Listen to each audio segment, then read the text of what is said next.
राधे राधे भक्तों, आपका हमारे चैनल आध्यात्मिक कथाएं में स्वागत है। आप सभी भक्तों का स्वागत है इस पावन अवसर पर। आज हम आपको सुनाने जा रहे हैं पापकुंशा एकादशी 2025 की महिमा और कथा।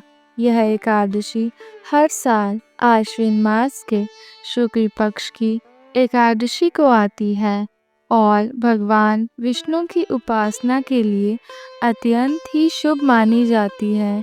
कहा जाता है कि इस व्रत के प्रभाव से पापों का नाश होता है, मोक्ष की प्राप्ति होती है और भक्तों को भगवान विष्णु का आशीर्वाद मिलता है। आइए इस दिव्य कथा और व्रत विधि को जानते हैं और श्रद्धा भक्ति से इस पर्व को मनाते हैं। आइए इस दिव्य कथा और व्रत विधि को जानते हैं और श्रद्धा भक्ति से इस पर्व को मनाते हैं। पापकुंशा एकादशी आश्विन मास के शुक्ल पक्ष की एकादशी को कहते हैं।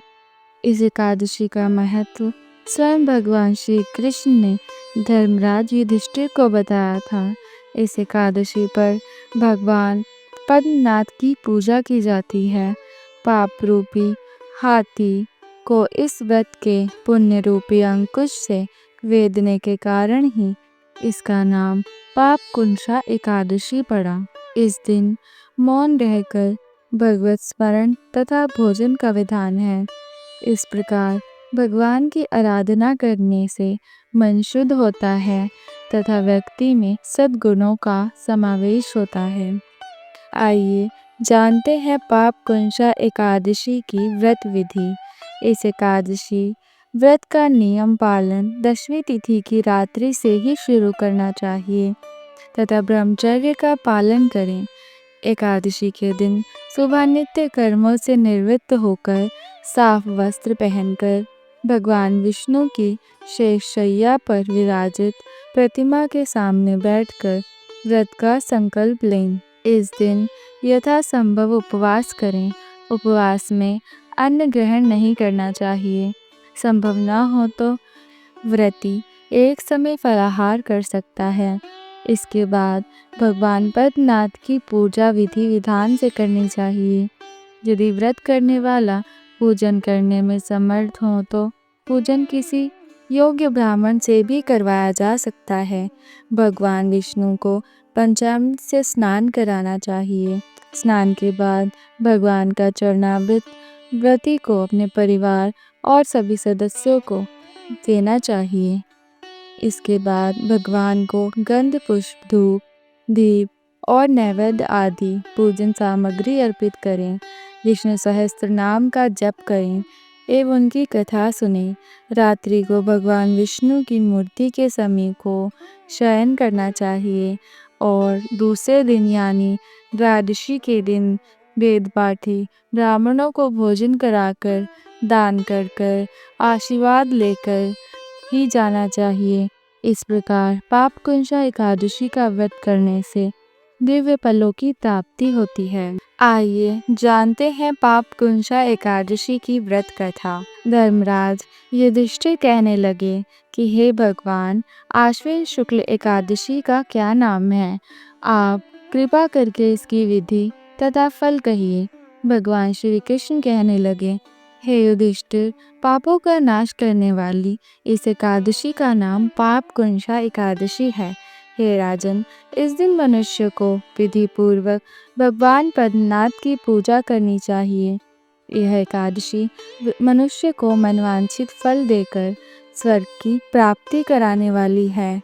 मनुष्य को बहुत दिनों तक कठोर तपस्या से जो फल मिलता है, वह फल भगवान गरुड़ध्वज को नमस्कार करने से प्राप्त हो जाता है।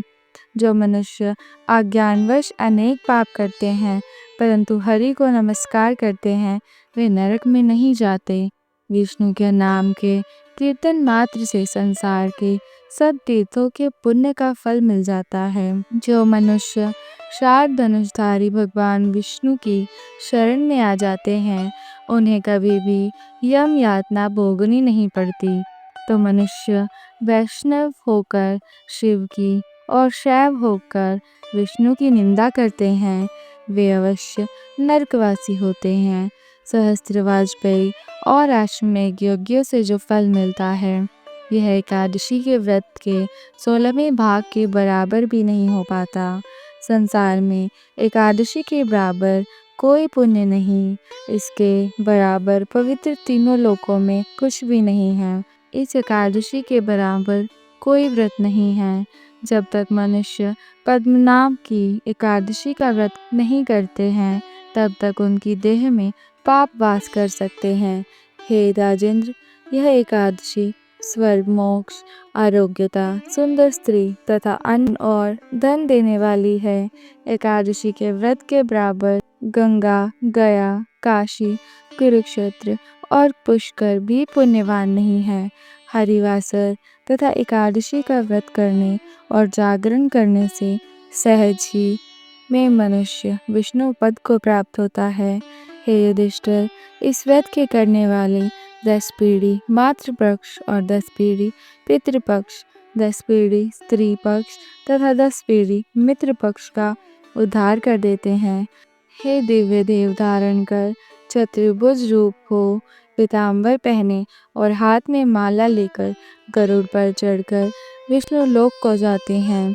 हे निप्रोत्तम, बाल्यावस्था, युवावस्था और वृद्धावस्था में इस व्रत को करने से पापी मनुष्य भी दुर्गति को प्राप्त न होकर सद्गति को प्राप्त होता है। आश्विन मास की शुक्ल पक्ष की इस पाप कुंजा एकादशी का व्रत जो मनुष्य करते हैं, वे अंत समय में हरिलोक को प्राप्त होते हैं तथा समस्त पापों से मुक्त हो जाते हैं। सोना, तिल, भूमि, गौ, अन्न, जल, छत्री तथा ज्योति दान करने से मनुष्य यमराज को नहीं देखता। जो मनुष्य किसी प्रकार के पुण्य कर्म किए बिना जीवन के दिन व्यतीत करता है, वह लोहार की भट्टी की तरह सांस लेता हुआ निर्जीव के समान है। निर्धन मनुष्यों को भी अपनी शक्ति के अनुसार दान करना चाहिए तथा धनवानों को सरोवर, बाग, मकान आदि बनवाकर दान करना चाहिए। ऐसे मनुष्यों को यम का द्वार नहीं देखना पड़ता तथा संसार में दीर्घायु होकर धनाढ्य, कुलीन और रोग रहित रहते हैं। भगवान श्री कृष्ण ने कहा, हे राजन, जो आपने मुझसे पूछा वह सब वृतांत मैंने तुमसे कहा।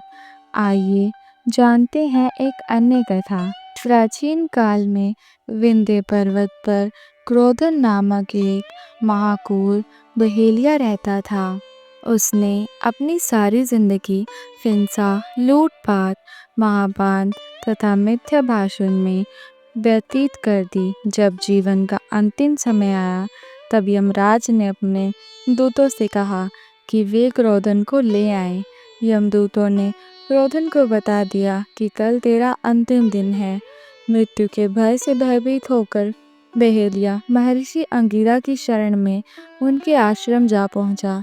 महर्षि ने उसके अनुनय विनय से प्रसन्न होकर उस पर कृपा करके उसे अगले दिन ही आने वाली आश्विन शुक्ल पक्ष की एकादशी का विधि पूर्वक व्रत करने को कहा।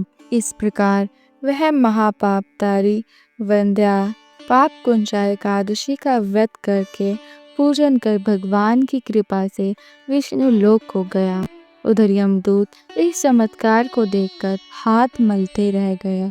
बिना क्रोधन के यमलोक वापस लौट गए। पाप कुंजा एकादशी का महत्व। पाप कुंजा एकादशी के दिन भगवान विष्णु की श्रद्धा और भक्ति भाव से पूजा तथा ब्राह्मणों को उत्तम दान व दक्षिणा देनी चाहिए। इस दिन केवल फलाहार ही लिया जाता है। इससे शरीर स्वस्थ व हल्का रहता है। इस एकादशी के व्रत रहने से भगवान समस्त पापों को नष्ट कर देते हैं, अर्थात यह एकादशी पापों का नाश करने वाली कही गई है। जनहितकारी निर्माण कार्य प्रारंभ करने के लिए यह एक उत्तम मुहूर्त है। इस दिन व्रत करने वाले को भूमि, गौ, जल, छत्र आदि का दान करना चाहिए। भक्तों, आपने सुनी पापकुंजा एकादशी की व्रत कथा, महिमा और पावन कथा। इस व्रत को श्रद्धा और भक्ति से करने पर जीवन से पापों का नाश होता है, सुख समृद्धि मिलती है और भगवान विष्णु का अनंत आशीर्वाद प्राप्त होता है। आशा है कि यह कथा आपके जीवन में नई रोशनी और सकारात्मकता लाएगी। अगर आपको यह वीडियो अच्छा लगा हो तो इसे लाइक, शेयर और हमारे चैनल को सब्सक्राइब करना ना भूलें, ताकि हम आपको और भी पावन कथाएं और व्रत की जानकारी समय समय पर पहुंचा सके। राधे राधे।